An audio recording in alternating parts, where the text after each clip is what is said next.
Everyone experiences imposter syndrome. So that means that everyone's on their own personal journey, which means that they're too busy focusing on their journey to focus on the fact that you're also on one. So when you do that, you realize no one's at the finish line just watching you struggle. Everyone is going through their own. Understand the fact that everyone has imposter syndrome. Like, that is the biggest way to deal with it, is that literally every person has some form of it. And if they don't, most likely they're overly confident and probably underperforming. The best designers, the people that I probably admire the most, have expressed some form of imposter syndrome at any type of role that I've been in. And that has taught me that it's something that's not only common, but it's almost a norm. So if everyone has it, at that point, you might as well just accept that you do too and be completely open with it. I would say that even though you may think that you are not living up to your capabilities, most people feel the same way.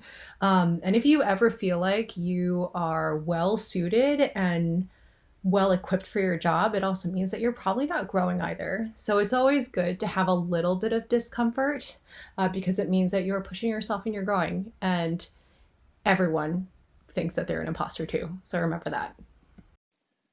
I think being a freelancer kind of helps with that a little bit, since sometimes you can get away with people hiring you for a specific kind of work or style. But I think if you take a step back and try to learn what you don't know, you'll get a hang of it and be more confident in your work.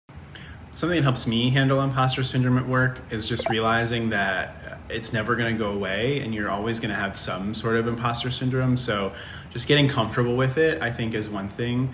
The other thing to remember is that, you were hired for a reason. People around you think that you're good at what you do. And so just believe them and believe in yourself. Even when I was recording those videos, I felt like a fraud and that I should not be sharing those tips and advice. So the first step to overcoming the imposter syndrome is to acknowledge the thoughts and put them into the perspective.